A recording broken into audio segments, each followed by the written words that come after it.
कौसल्या सुप्रजा रामपूर्वा सन्ध्या प्रवर्तते उत्तिष्ठ नरशार्दूल कर्तव्यं दैवमाह्निकम् कौसल्या सुप्रजा रामपूर्वा सन्ध्या प्रवर्तते उत्तिष्ठ नरशार्दूल कर्तव्यं दैवमाह्निकम् उत्तिष्ठोत्तिष्ठ गोविन्द उत्तिष्ठ गरुडध्वज उत्तिष्ठ कमलाकान्ता त्रैलोक्यं मङ्गलं कुरु उत्तिष्ठोत्तिष्ठ गोविन्द उत्तिष्ठ गरुडध्वज उत्तिष्ठ कमलाकान्ता त्रैलोक्यं मङ्गलं कुरु मातः समस्त जगतां मधुकैटभारे वक्षो विहारिणि मनोहर दिव्यमूर्ते श्रीस्वामिनि श्रुत जनप्रियदानशीले श्रीवेङ्कटेश दयिते तव सुप्रभातम् मातः समस्त जगतां मधुकैटभारे वक्षो विहारिणि मनोहर दिव्यमूर्ते श्रीस्वामिनि श्रुत जनप्रियदानशीले श्रीवेङ्कटेश दयिते तव सुप्रभातम् तव सुप्रभातमरविन्दलोचने भवतु प्रसन्नमुखचन्द्रमण्डले विधिशङ्करेन्द्रवनिताभिरर्चिते वृषशैलनाथ दयिते दयानिधे अत्र्यादिसप्तऋषयः समुपास्य सन्ध्याम् आकाशसिन्धुकमलानि मनोहराणि आदाय पादयुगमर्चयितुम् प्रपन्नाः शेषाद्रिशेखर विभो तव सुप्रभातम् पञ्चाननाब्ज भव षण्मुखवासवाद्याः त्रैविक्रमादिचरितम् विबुधास्तु वन्ति भाषापतिः पठति वासरशुद्धिमारात् शेषाद्रिशेखर विभो तव सुप्रभातम् ईषत्प्रफुल्ल सरसीरुहनारिकेलपूगद्रुमादिसुमनोहर पालिकानाम् आवाति मन्दमनिलः सह दिव्यगन्धैः शेषाद्रिशेखर विभो तव सुप्रभातम् उन्मील्य नेत्रयुगमुत्तम पञ्जरस्थाः पात्रावशिष्ट कदलीफलपायसानि भुक्त्वा सलीलमथकेलिशुकाः पठन्ति शेषाद्रिशेखर विभो तव सुप्रभातम् तन्त्री प्रगर्ष मधुरस्वनया विपञ्च गायत्यनन्दचरितम् तव नारदोऽपि भाषा समग्रमसहृत्करचाररम्यम् शेषाद्रिशेखर विभो तव सुप्रभातम् भृङ्गावळी च मकरन्दरसानुविद्ध जङ्गारगीतनिनदैः सह सेवनाय वीर्यात्युपान्त सरसी कमलोदरेभ्यः शेषाद्रिशेखर विभो तव सुप्रभातम् योषा गणेन वरदध्नि विमथ्यमाने घोषालयेषु दधिमन्थन तीव्र घोषाः रोषात् कलिम् विदधते ककुभश्च कुम्भाः शेषाद्रिशेखर विभो तव सुप्रभातम् पद्मेश मित्र शतपत्र गतालिवर्गाः हर्तुम् श्रियम् कुवलयस्य निजाङ्गलक्ष्म्या भेरी निनादमिव बिभ्रति तीव्रनादम् शेषाद्रिशेखर विभो तव सुप्रभातम् श्रीमन्नभीष्टवरदाखिल लोकबन्धो श्री श्रीनिवास जगदेकदयैक सिन्धो श्रीदेवतागृह भुजान्तल दिव्यमूर्ते श्रीवेङ्कटाचलपते तव सुप्रभातम् श्रीमन्नभीष्टवरदाखिल लोकबन्धो श्री श्रीनिवास जगदेकदयैक सिन्धो श्रीदेवतागृह भुजान्तर दिव्यमूर्ते श्रीवेङ्कटाचलपते तव सुप्रभातम् श्रीस्वामि पुष्करिणिकाप्लव निर्मलाङ्गाः श्रेयोर्थिनो हर विरिञ्च सनन्दनाद्याः द्वारे वसन्ति वरवेत्र हतोत्तमाङ्गाः श्रीवेङ्कटाचलपते तव सुप्रभातम् श्रीशेषशैल गरुडाचल वेङ्कटाद्रिनारायणाद्रिवृषभाद्रिविषाद्रिमुख्याम् आख्याम् त्वदीय वसतेरनिशं वदन्ति श्रीवेङ्कटाचलपते तव सुप्रभातम् सेवा परा शिव सुरेश कृशानुधर्म रक्षोऽम्बुनाथ पवमान धनाधिनाथाः बद्धाञ्जलि प्रविलसन् निज शीर्षदेशाः श्रीवेङ्कटाचलपते तव सुप्रभातम् घाटीषु देवि खगराज मृगाधिराज नागाधिराज गजराज हयाधिराजाः स्वस्वाधिकार महिमाधिकमर्थयन्ते श्रीवेङ्कटाचलपते तव सुप्रभातम् सूर्येन्दुभौम बुधवाक्परिकाव्य सौरि स्वर्भानुकेतु दिविषत्परिषत्प्रधानाः त्वद्दासदास चरमावधिदासदासाः श्रीवेङ्कटाचलपते तव सुप्रभातम् त्वत्पादधूलिभरितस्फुलितोत्तमाङ्गाः स्वर्गापवर्गनिरपेक्ष निजान्तरङ्गाः कल्पागमाकलनयाकुलताम् लभन्ते श्रीवेङ्कटाचलपते तव सुप्रभातम् त्वद्गोपुराग्रशिखराणि निरीक्षमाणाः स्वर्गापवर्गपदवीम् परमाम् श्रयन्तः मर्त्या मनुष्य भुवने मतिमाश्रयन्ते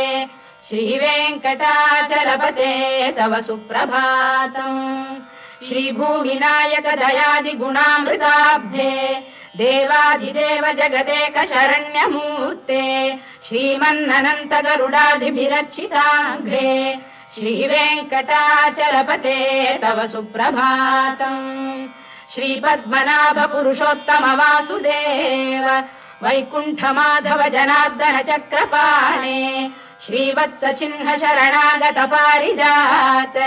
श्रीवेङ्कटाचलपते तव सुप्रभातम् कन्दर्पदर्पहर सुन्दर दिव्यमूर्ते कान्ताकुजाम्बुरुह कुड्मललोल दृष्टे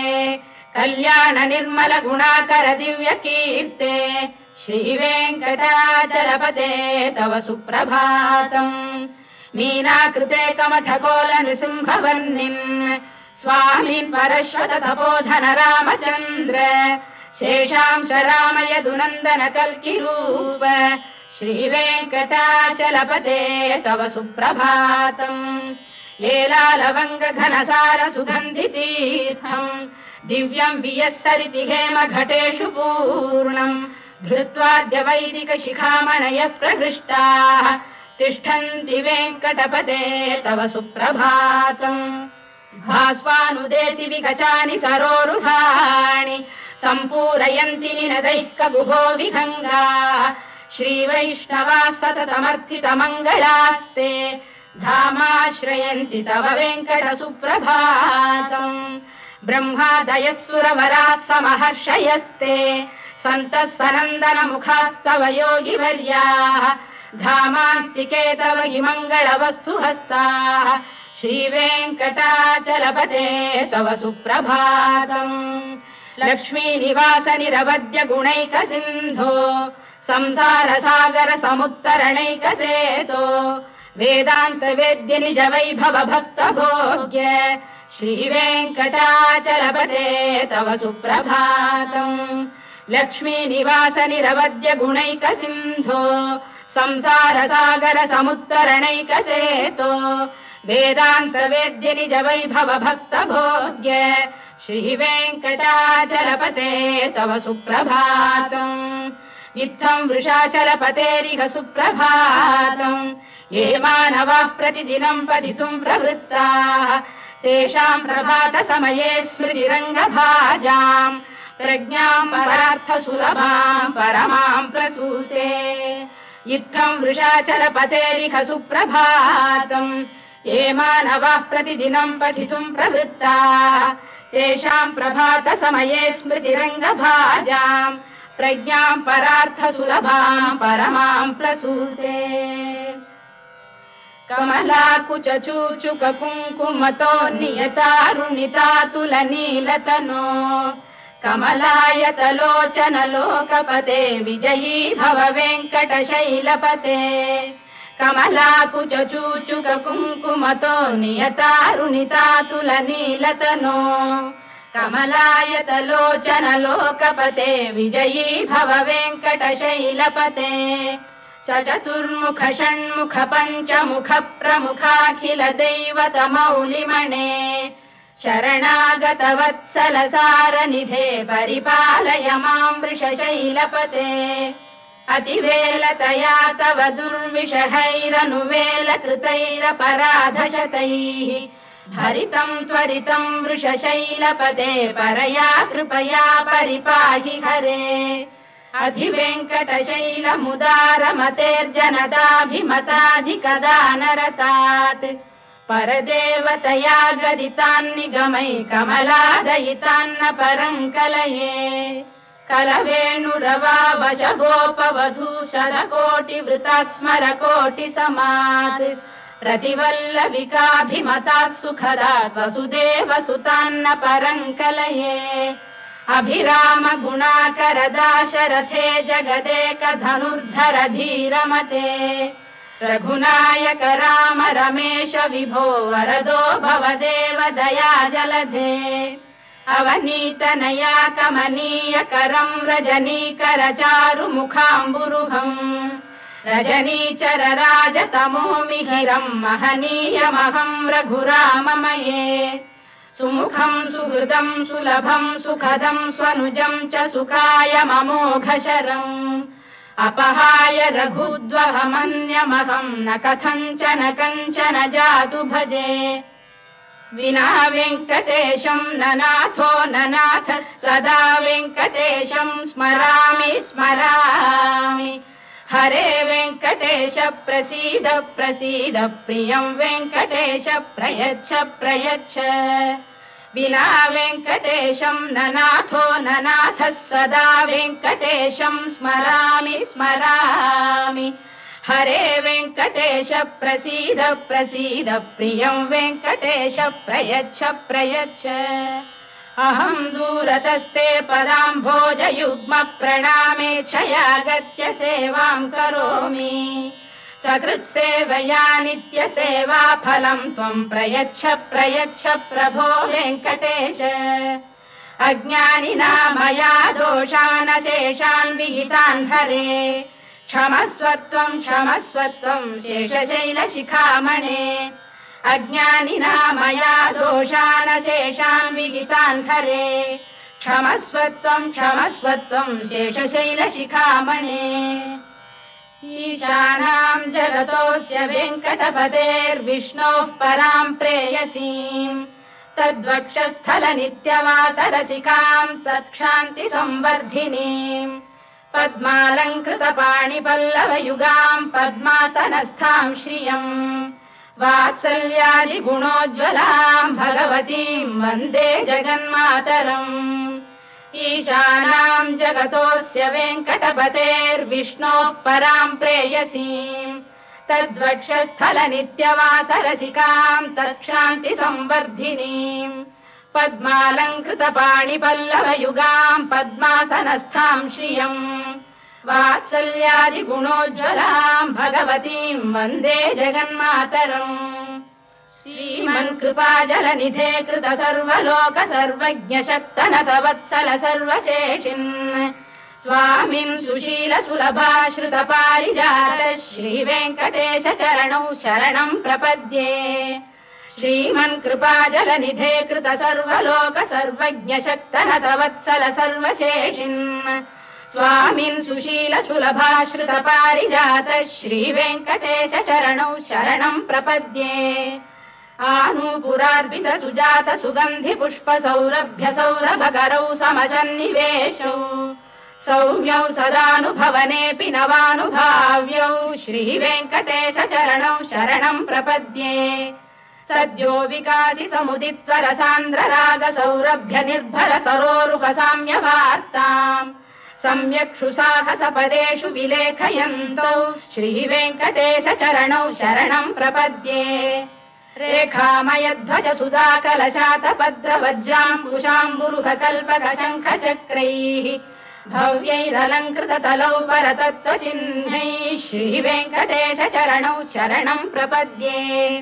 ताम्रोदरद्युतिपराजित पद्मरागौ बाह्यैर्महोभिरभिभूत महेन्द्रनीलौ उद्यन्नखांशुभिरुदस्त शशाङ्कभासौ श्रीवेङ्कटेश चरणौ शरणं प्रपद्ये सप्रेम भीति कमलाकर पल्लवाभ्याम् संवाहनेऽपि सपदिक्लममादधानौ कान्थाववाङ्मनस गोचरसौ कुमार्यौ श्रीवेङ्कटेश चरणौ शरणं प्रपद्ये लक्ष्मी महीतदनुरूप निजानुभाव नीलादि दिव्य महिषीकर पल्लवानाम् आरुण्य संक्रमणतः किल सान्द्ररागौ श्रीवेङ्कटेश चरणौ शरणं प्रपद्ये निद्यानमद्भि शिवादि किरीटकोटि प्रत्युक्त दीप्त नवरत्न महप्ररोहैः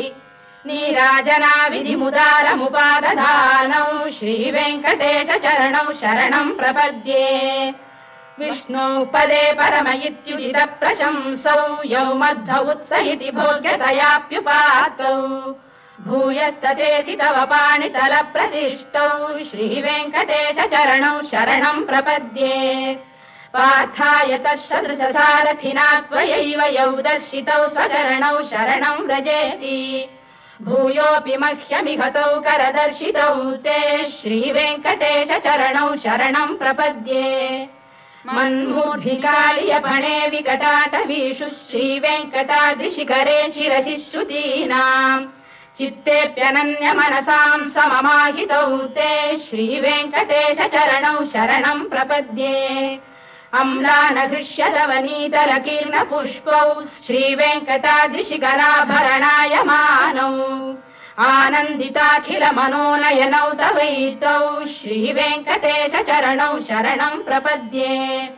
प्रायः प्रपन्न जनता प्रथमावगाह्यौ मातुस्तनाविव शिशोरमृतायमानौ प्राप्तौ परस्पर तुलामतुलान्तरौ ते श्रीवेङ्कटेश चरणौ शरणं प्रपद्ये सत्त्वोत्तरैः सतत सेव्य पदाम्बुजेन संसारतारकदयार्द्रदृगञ्चलेन सौम्योपयन्तृमुनिना मम दर्शितौ ते श्रीवेङ्कटेश चरणौ शरणं प्रपद्ये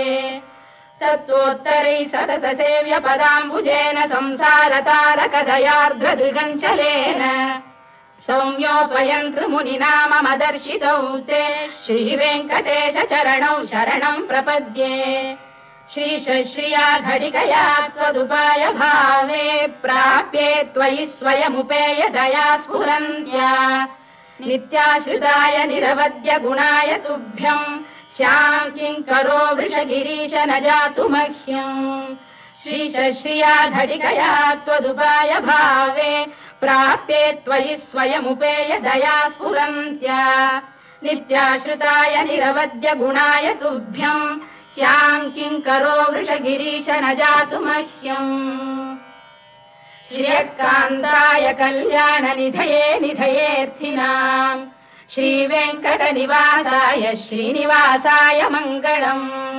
श्रियकान्ताय कल्याणनिधये निधयेऽर्थिनाम् श्रीवेङ्कटनिवासाय श्रीनिवासाय मङ्गलम् लक्ष्मी सविभ्रमालोकसुभ्रू विभ्रम चक्षुषे चक्षुषे सर्वलोकानां वेङ्कटेशाय मङ्गलम् श्रीवेङ्कटाद्रिशृङ्गाग्रमङ्गलाभरणाङ्ग्रये मङ्गलानां निवासाय श्रीनिवासाय मङ्गलम् सर्वावयव सौन्दर्य सम्पदा सर्वचेतसां सदा सम्मोहनायास्तु वेङ्कटेशाय मङ्गलम् नित्याय निरवध्याय सत्यानन्दचिदात्मने सर्वान्तरात्मने श्रीमद्वेङ्कटेशाय मङ्गलम् स्वतः सर्वविदे सर्वशक्तये सर्वशेषिणे सुलभाय सुशीलाय वेङ्कटेशाय मङ्गलम् परस्मै ब्रह्मणे पूर्णकामाय परमात्मने प्रयुञ्जे परतत्त्वाय वेङ्कटेशाय मङ्गलम् आकालतत्त्वमश्रान्तमात्मनामनुपश्यताम् अतृप्त्यमृतरूपाय वेङ्कटेशाय मङ्गलम् प्रायः स्वचरणौ पुंसां शरण्यत्वेन पाणिना कृपया दिशते श्रीमद्वेङ्कटेशाय मङ्गलम् दयामृततरङ्गिण्यास्तरङ्गैरिव शीतलैः अभाङ्गैः सिञ्चते विश्वं वेङ्कटेशाय मङ्गलम् श्रद्भूषाम्बरहेतीनां सुषमावतमूर्तये सर्वार्तिशमनायास्तु वेङ्कटेशाय मङ्गलम् श्रीवैकुण्ठविरक्ताय स्वामी पुष्करिणीतटे रमया रममाणाय वेङ्कटेशाय मङ्गलम् श्रीवैकुण्ठविरक्ताय स्वामी पुष्करिणीतटे रमया रममाणाय वेङ्कटेशाय मङ्गलम् श्रीमत्सुन्दरजामातृमुनिमानसवासिने सर्वलोकनिवासाय